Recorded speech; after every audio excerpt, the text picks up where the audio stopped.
I still prefer to look at myself as a gay woman. I find that phrase makes me feel good. It makes me feel empowered. Lesbian doesn't necessarily make me feel bad or good. I'm also a lesbian, quite obviously. Last I looked in the mirror anyway. But but gay woman is what I'm most comfortable with. And I guess ultimately that's what labels are. Is what are you most comfortable with? Hello, my name is Kay Anderson, and you are listening to Lost Spaces, the podcast that mourns the death of queer nightlife. Every episode, I talk to a different person about a venue from their past, the memories they created there, and the people that they used to know. My guest on this week's show is Barb Snelgrove, a radio presenter for Queer Radio Vancouver, an inductee in the Canadian Queer Hall of Fame, and the owner of megamouthmedia, a boutique media relations firm. She is also a lifelong Vancouverite, and I had to look that up because I thought it might be Vancouverine, but it's not, it's Vancouverite. And she has seen the queer scene shift and change since she first started going out as an underage teen. We first got up to talk about a gay bar called the Odyssey, but surprise, surprise, we ended up veering wildly off topic and talked about a whole number of other things. But don't worry, it's all still gold. We talked all about the evolving Vancouver queer scene, our mixed feelings towards hen parties in queer spaces, and Barb kindly informs me what a Gurgle room is.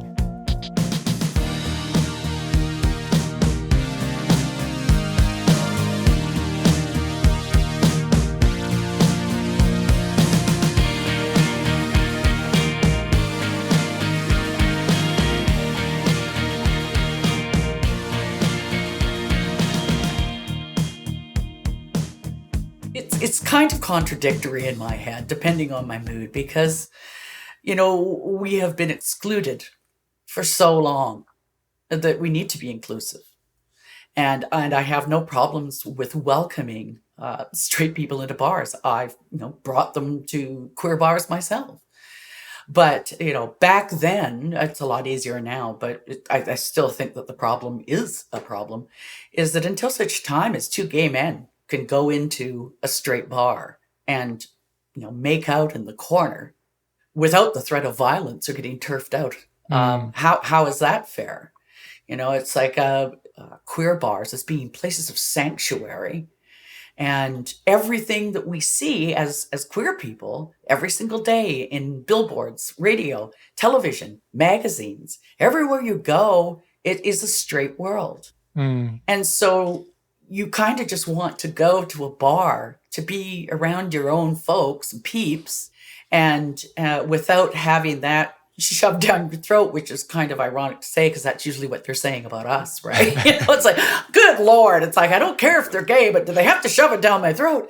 Well, I think it's the thing that there's a problem for me in it all is that it is a bit like being treated like you're the zoo. You're the animals in the zoo, or yes, that they're absolutely. on a safari, and that you're their thrill for the evening, going and seeing you in your natural habitat, and that's kind of where it gets a bit icky for me.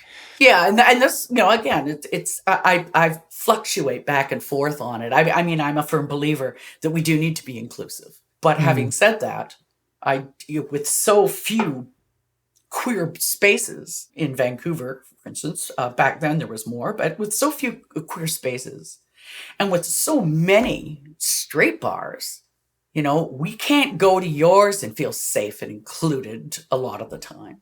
So, you're coming to our bars, or straight people coming to our bars. There's that lineup I was referring to, where there's gay people standing outside waiting to get into one of the few spaces that they can be comfortable and enjoy, and they're having to wait in line because a bunch of straight girls are having a shower, a bridal shower in the bar, and hooping and hollering and And personally, they'll get, if there's, and again, I'm certainly not speaking about every heterosexual that goes to a gay bar. Oh no, do it. Just do it. Blanket statement. And I have so many amazing heterosexual friends. Some of my best friends are heterosexual. Not that there's anything wrong with that. I like to call them user friendlies, right? They're user friendly. As always says, well, that is user friendly. Is that they're allies, and it's never an issue. And they aren't with me. I go by head and heart. I don't give a rat's proverbial ass about what color you are, what gender preference you have. If I love you and can trust you and there's loyalty there and friendship and camaraderie, then I'm all for it. And I'll be the hypocrite and I'll bring them to the bar. But when there's a straight couple in the corner macking, just sucking each other's faces off. And you can see it in some of the people that are there. And there may be people that's triggering for because they got fag bashed. There's just, so it's a long conversation. And again, it's, I'm not for it. I'm not against. It's a tricky quagmire. Yeah. If there was the equalization, and if gay people didn't have any problems going to straight bars and feeling safe, I'd be less questioning in terms of it. Well, we haven't solved that. No, and, we never will, because again, it's my rational self and my heart, and I have no problems with shared spaces as long as everybody is comfortable. And I think that's the thing that, in cultivating a culture in a space and in setting ground rules and having the expectation that everyone signs up to it, it's so hard because there's so many small ways that people can compromise that culture, and then it just becomes really tricky to call out.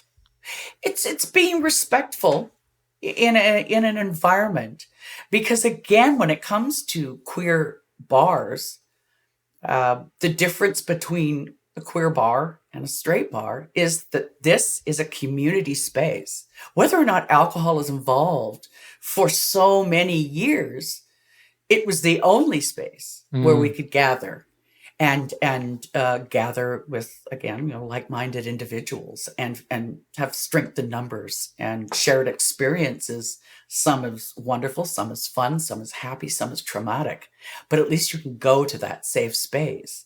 And again, I can't necessarily speak for the straight community that goes to bars, but just your basic nightclub, I guess, is a better way of saying it, because a bar can be a family-based, but a pub. But I don't think bars, or straight bars are safe spaces. It's like an LGBTQ bar is. It's not somewhere where they need to go because they don't have the opportunity, because, they're the majority. And they're safe just by the fact that they are quote unquote normal. And they don't have the threat of violence, and they don't have the higher rates of suicide in youth and homelessness and with youth and the threat of violence or murder. Straight bars back, unless it's the prohibition here, straight bars never had police making raids just because of the sexual preference of the patrons inside. But so it's to circle back, it's just be respectful, and that I'll say that to anyone. Gay, straight, bisexual, anything on the whole spectrum. Can we talk a bit then more about your experiences first going out onto the scene? There's no way of saying this other than just saying it. Have you always been out? I was going to the bars, earmuffs, but I was going to the bars underage, as many queer people did. And it got to the point with one of the early bars. I think I was ID'd by someone once, and the doorman said, "Oh God, no, she's been coming here for, she's of age. She's been coming here for ages." And I was exceptionally blessed in that the people that I was around at the time, and many of them were in their early 20s, and I was a teen, and a little later, and we were affectionately dubbed the number one party table. And the number one party table had a reserve table at one of the hot queer bars in town. Had a reserve table. Wow. Bill, we put the waiter, who I cannot remember his real name, but he was affectionately known as Laverne, and we put the waiter through college in Florida, I do believe, with the amount of tips. So yeah, it's good because there was so many of us, and we were en masse. And back then, you went out almost every night. You had the stamina to do it. Drinks were super cheap. And it was, it was very similar to what I'm saying. It's just a place to gather, with ourselves. And it has such fond memories. It was an amazing space. There was the Playpen Central, which was, sort of home. And then there was the Playpen South that had the Gurgle room. We won't even go into that. No, do go into that. And it was a men's bar. And yes, I have the distinction. Okay, I think I know then. yeah, I have the distinction of having been in there and in the Gurgle room and in the men's baths and in the Shaggy Horse, which was men only. So, I sometimes just blindly, boldly, bull and china shopped. What do you mean? Just like walked in without being checked or? Well, I did once. Well, at the baths, it was like, hey, you're not allowed to, as I go racing by trying to find my gay male friend who was vastly time for him to go home. I remember once running out of the Central and going, through the lane and across the street because there was another gay bar, which is, as I mentioned, the Shaggy Horse, and running in there to find someone. And the person at the door was like, women aren't allowed. And someone went, oh, it says it's not a woman, it's Barb. She doesn't count. So I had a lot more leeway than I think your average woman did. There was at one point, one of the big bars in town, the Gandy Dancer, there was a problem with, and this is not uncommon in gay bars back then, there was a problem that all of a sudden there was so many straight people there. It was just, it starts and then there's more and more because so many straight women go there. So they don't have to be, have guys picking them up all night long or bugging them. So for them, it was a safe space as well, ironically, which kind of contradicts what we talked about a little earlier. And then by that, that brings straight men, looking for milkshakes, right? So, these terms, milkshake, gurgle. the Gurgle room is, if you're a gay man, you're nodding your head up and down, knowing exactly what I'm talking about. And milkshakes bringing all the boys to the yard that's the reference. They there. certainly do. Yes. Yes, and I've seen wonderful bars fall by the wayside. Because the gays, and I'm just using that phrase as opposed to, 2A LGBTQIA plus, would be like lemmings jumping off the cliff. And you'd see really great bars, fall by the wayside because all of a sudden it became a straight bar because women wanted safe spaces, men followed, straight men followed them there, and the gay or the queer people, for whatever reason, voted with their wallets. Either just gave up and moved on or didn't even try to keep it a safe space for themselves. But that's, and like that, I can understand how that would happen in a time when there were lots of different bars and you could just be like, well, I just won't go there anymore. But imagine being the owner and that happening to you and just being like, well, what the fuck am I going to do now? Yeah. And I knew a number, and I still do, know a number of owners of bars in the city. And that was always, like the Gandy Dancer that happened. And that's where I got talking about this. It was one of the biggest gay bars in Vancouver. It was a magical place as well. It was so much fun. And that predates the Odyssey. But there ended up being so many straight women going there, which was bringing so many straight men, that the owners were really, really concerned with it becoming a straight bar. So they had a limit on how many women were allowed to come into the bar. So there was 20 allowed in. And memories are always fuzzy, but I'm quite sure this was it. There was 20 allowed in for a while. And, so all these, and straight women would go out earlier anyway than gay people. We're not even getting dressed until it's like 11 p.m., right? So, the gay women or the queer women or lesbians would be denied access because they didn't get there in time for the 20. And I would go there and, the guy at the doors, the doorman that I would know, they go, because I remember one night specifically, he looked at me and he went, "You're a guy, right?" And I went, "Absolutely." That's okay. And let me in the door. It just, yep. So, it was a recipe that didn't work. So that didn't last for very long because for all the obvious such a reasons. minefield if you're the security guard, because it's like, Yeah. And they ended up doing it at the Odyssey too. There was women weren't allowed to enter through the back door. That's horrible. Except for me, and then there would be a couple of other, and then there was any of the women that were family would be able to come in through the back door. But yeah, it's because especially if you're a queer bar owner, and because there are, straight bar owners that have queer spaces. Yeah. But back then, you put your personal finances and your heart and soul and sweat equity into creating this space for gay people.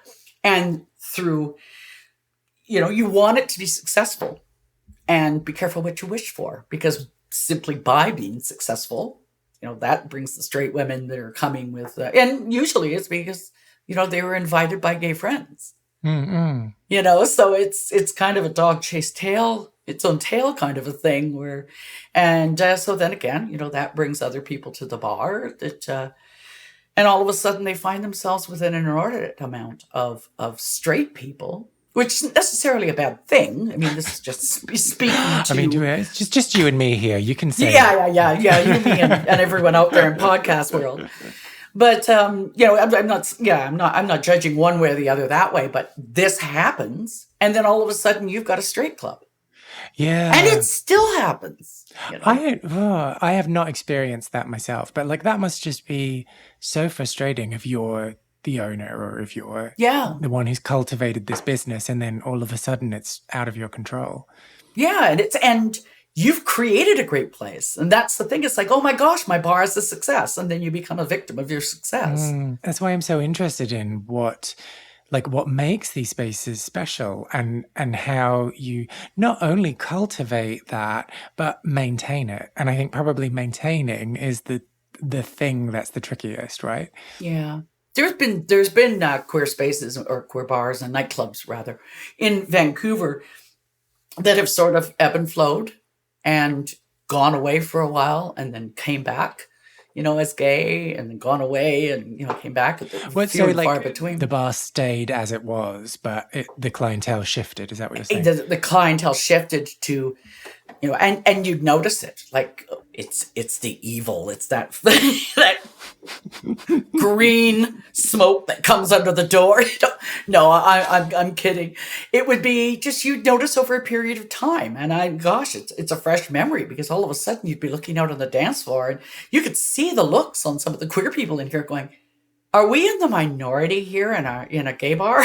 It's like all of a sudden it'd be like, wow. We had a Tuesday night special at one gay bar that everyone was so excited about. And this was a gay bar that had lost its originally intended audience. I guess it's the politest way you can put this. And infested with straights. Yeah. Yeah, I'm trying to be so delicate here without sounding like an asshole, an elitist gay snot. But, so they had a really super cheap Tuesday night drink thing. And everyone was excited and everyone started going. And then same thing happened. And you'd be across the street at a neighborhood queer pub. And there'd be this lineup that was halfway down the block. And they're all straight people. And the word on the street is very, very quick. It's like, oh, have you been to? Yeah. It's full of straight people. And that's not me. That's, people, you just hear it when you're talking within the community. Oh yeah, it's full of straight people. I'm not going to go. And, it's, yeah, so you're right. It must be very, very frustrating for, as a queer person, to create this space and spend all your money making it, and it's successful and you're excited, and all of a sudden that starts to change. Whilst this is in my head, I wanted to ask you about your use of terms to describe the community. And so at times you've said queer, at times you've said gay, and you've talked about LGBTQIA plus da da da da da. Yeah, the alphabet people. that ever extending list, yeah. Yeah. Which is not me saying I have a problem with that. Just, I want the memo when a letter is added. What's your relationship with those words? I came out, as I said, young, and came out in the bars and in the community young. And back then, men and women, and again, now we have to be politically correct. So I guess we all gathered together. It's in Vancouver anyway. I mean, it was odd to go to other places, and all of a sudden it's like, wow, this is just, there was a lesbian bar here and it was the one and only, called the Quadra, which was fabulous and a safe space for women. But I was gay. Everyone was gay. And then all of a sudden one day I was a lesbian. And I'm like, that sounds to me like something on a petri dish that you're looking under a mic, and it was gays and lesbians. And I'm like, where did this start? Why is it all of a sudden now broken down as gays and lesbians? Because we were all gay. We had a common bond as queer folk. And the bars were great. They were so mixed. And then slowly, things started, depending on the bar, like that was great about the Odyssey. It was mixed. But it was, so I don't know when it became gays and lesbians. And then it was, LGBT. And then it was LGBTQ. And then it was LGBTT. You know what I mean? And we've alphabet peopled. It is ridiculous to try every single time to have to say, 2S LGBTQIA plus. But because you say, so for anyone who doesn't know, 2S is Two Spirit, which is Two Spirit, Canadian, right? Yeah. Which is the indigenous, anywhere where there's indigenous peoples, in North America, who have so much and bring so much to the table. But I just, at the beginning, I didn't like the term queer. I got why we were starting to say it. It's to reclaim it and make it our own and take away that nasty connotation about it. And I use it now regularly because it is so generic. It's like queer is now what gay was way back then. Because, and especially nowadays, the spectrum is so broad. There's so many people that don't fit under the umbrella of saying they're gay, and they're not. And if you're not comfortable with something, call yourself whatever you can call yourself a donkey. I don't care what it is, as long as many people as possible feel included. Yeah. But having said that, we're starting to really label a lot. Now I am a cis woman, as opposed to a woman, and you're all women, trans women are women, but it's there's a lot of labeling. Yeah, I do find it fascinating. Like when I was growing up, everyone was like, oh, I'm not into labels. I just don't want to label things. And potentially that's because of like internalized homophobia or queerphobia. And they just were like, I just don't want to have to say it out loud. And that was the actual issue rather than the fact that they didn't want to label things. But now it feels like everyone's in such a hurry to label themselves and very and much label so. things. Sadly. Well, is it sadly though? I don't know. Well, it's just different. I'm thinking sadly in terms of labeling all the negative connotations that brings up.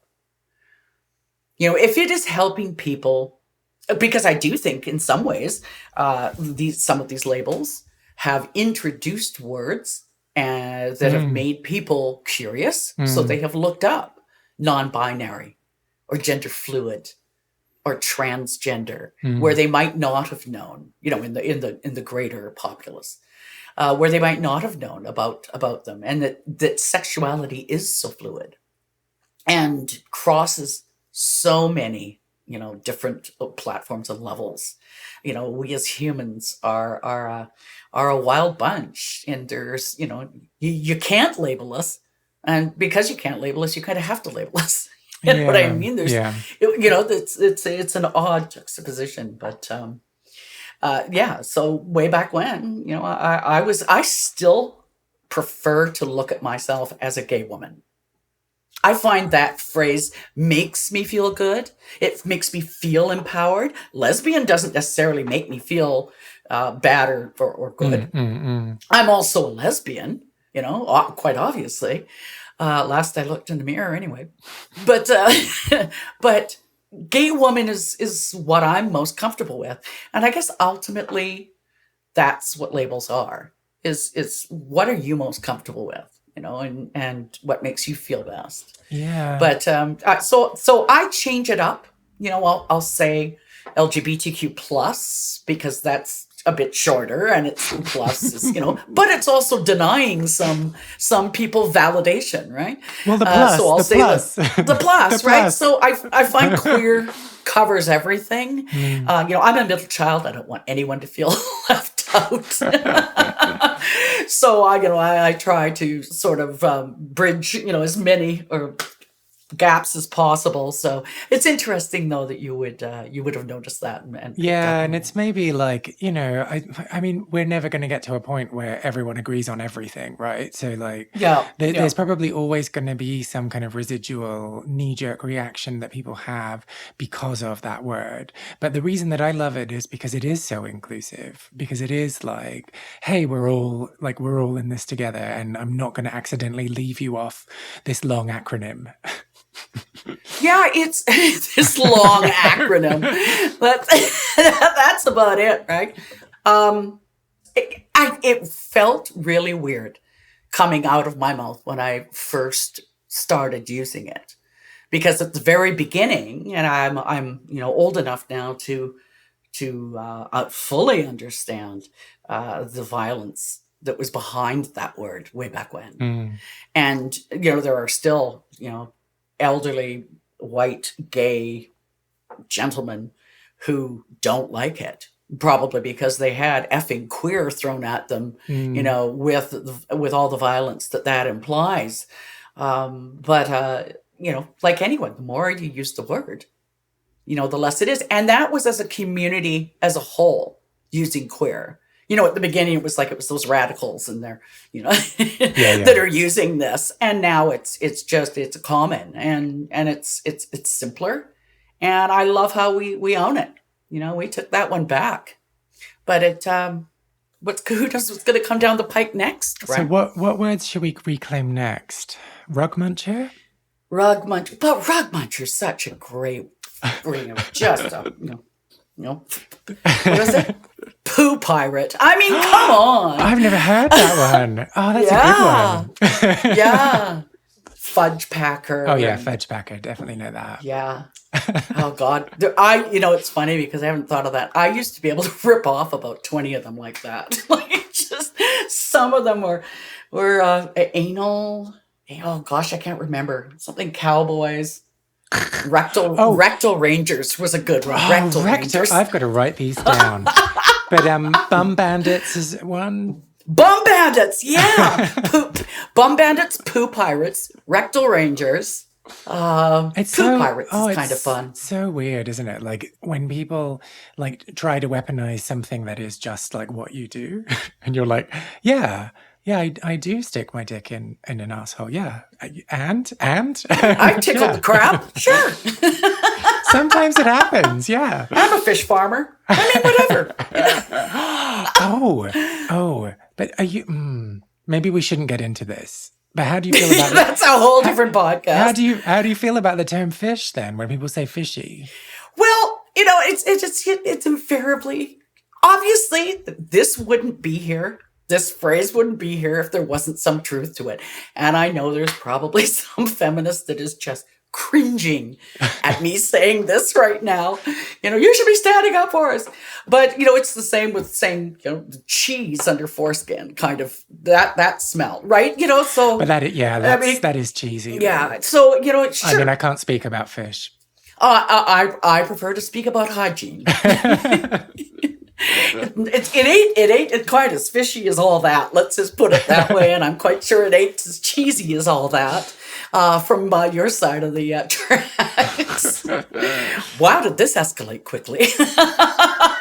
Just asking the important questions here. That's my job.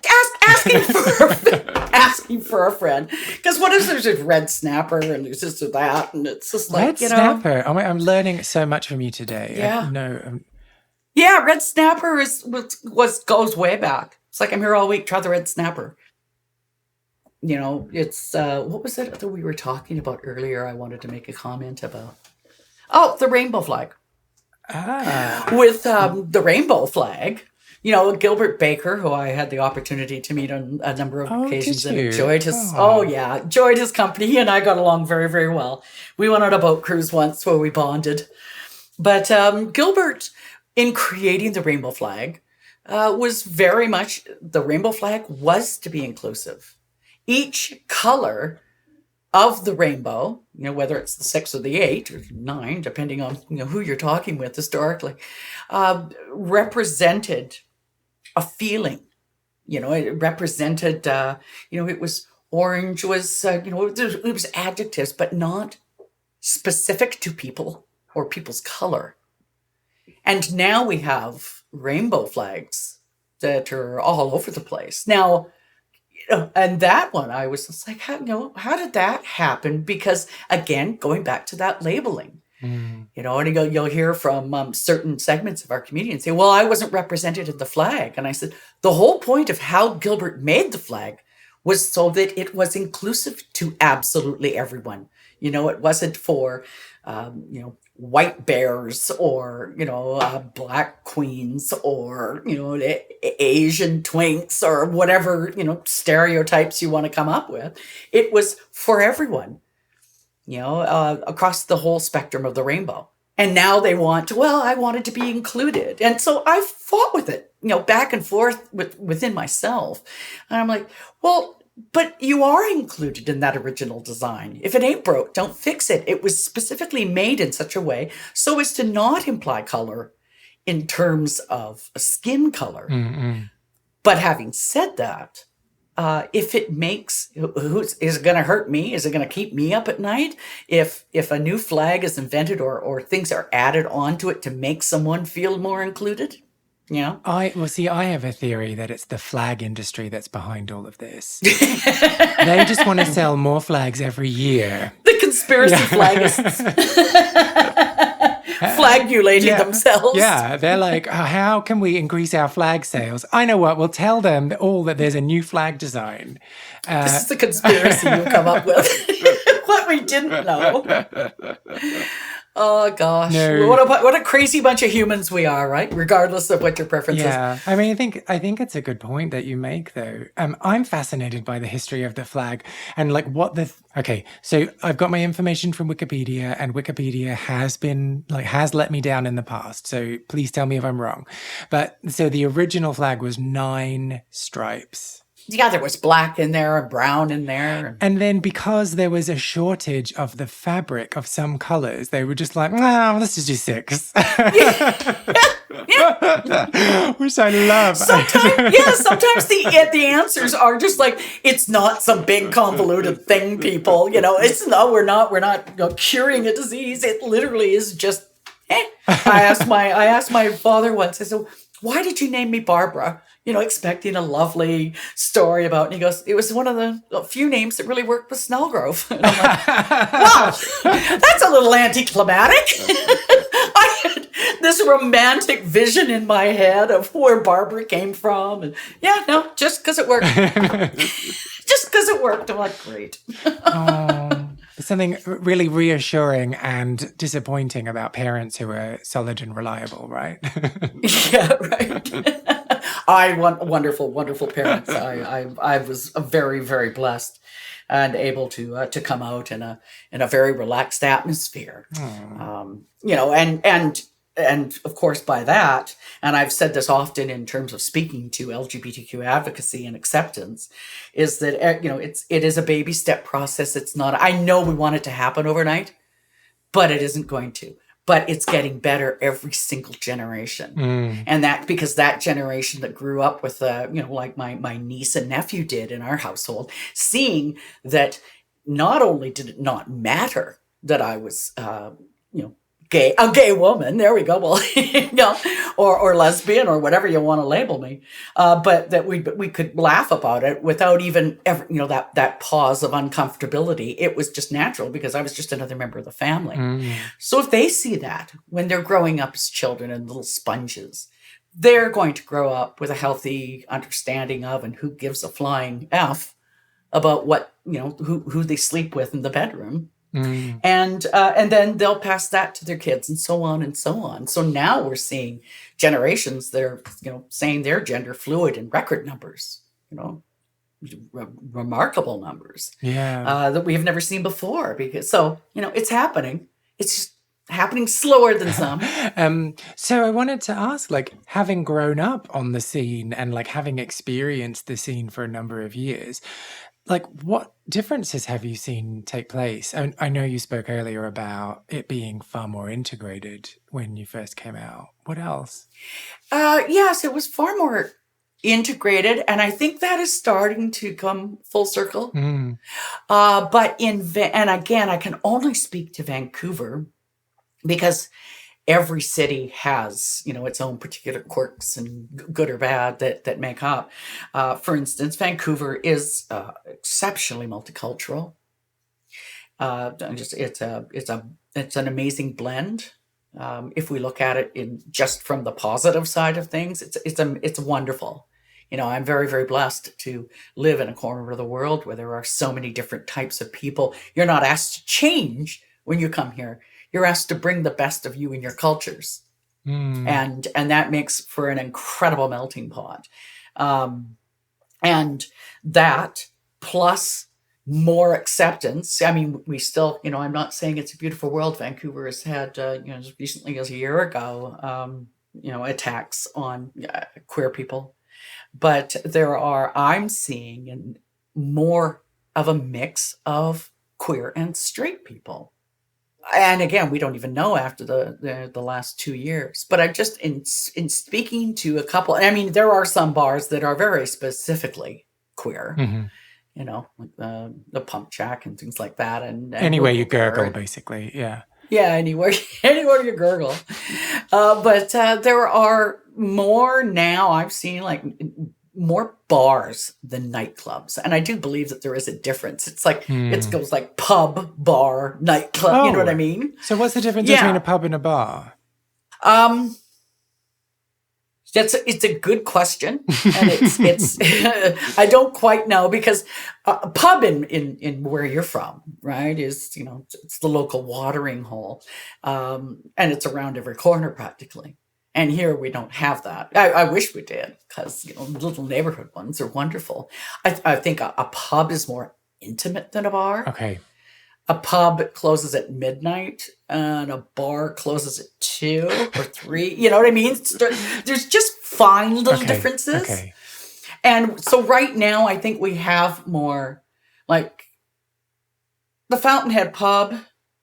I'd call it a bar. Are you going to the bar? Yeah, where are you going? Oh, the Fountainhead. But it's actually called the Fountainhead Pub, so we're mincing words here. But I do believe, and a nightclub is just like a big, the circuit party and the, whatever. Smoke machines. I'm right there with you. Yeah. Lots of sweaty bodies on the dance floor, and it's open till God only knows what time.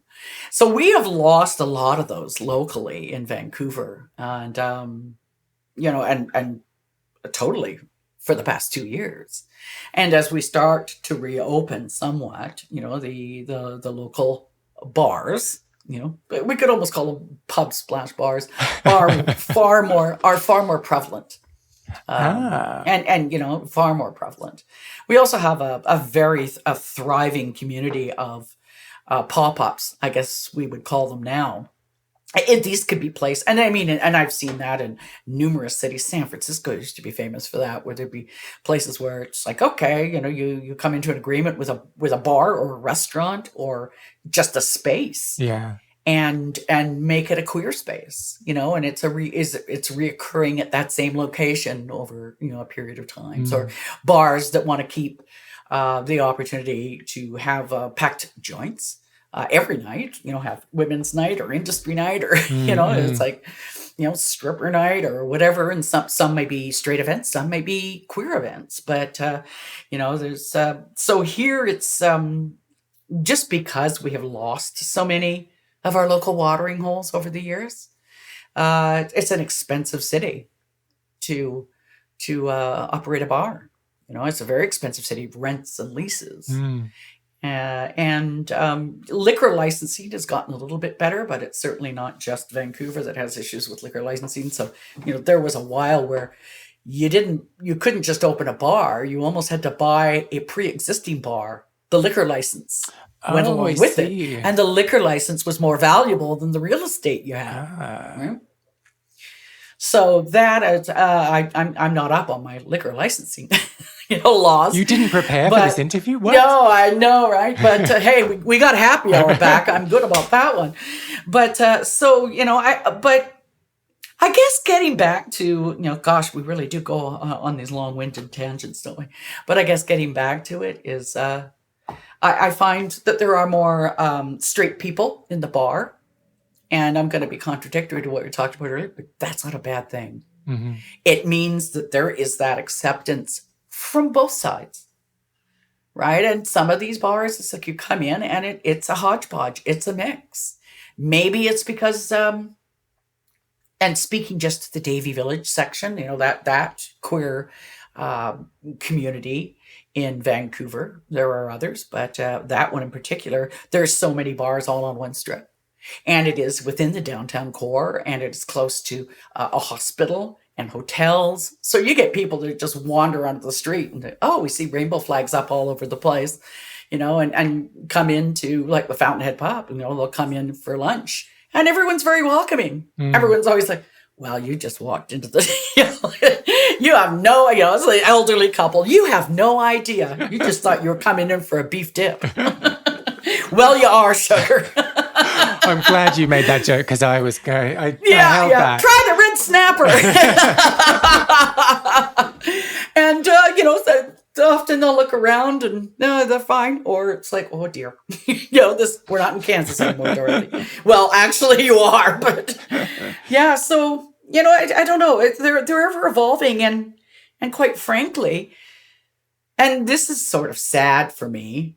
Maybe it was inevitable, but the bars, have seen less and less people going to them pre-pandemic because we have all of the grinders and the Tinders and the, whatever, all these various dating sites that have come up that have, started to see a decrease.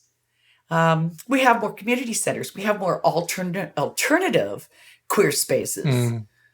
But it was such a huge part of our history and who we are was and is our queer bars. For some people, it was the only release they had. It was the only safe space. It was the only place they could be themselves.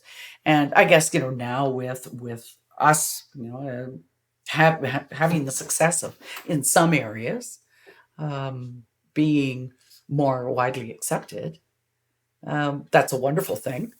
But it's sad to see that era start to slip away, and there's going to be generations that won't know what you're talking about. That they'll go to bars. I think there'll always be bars, but they won't look at it the way you did, because it won't need to be that sanctuary, and that is a good thing.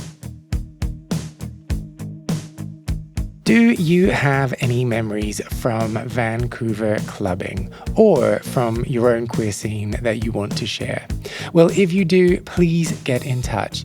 I want to create the biggest online record of people's memories and stories.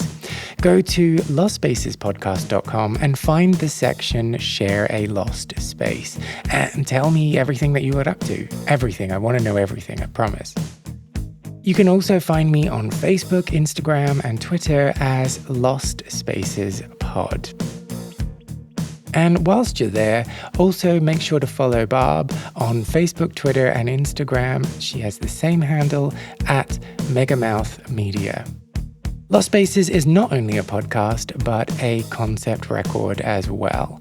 I have been writing songs about queer venues and the people who used to live their lives there, and will be releasing songs over the coming year. You can hear the first single, which is called Well Groomed Boys, and is also playing underneath my talking right now on all good streaming platforms. If you liked this episode, I would really appreciate if you subscribed, left a review on your podcast platform, or just told people who you think might be interested in giving it a little listen too. I am Kay Anderson, and you have been listening to Lost Spaces.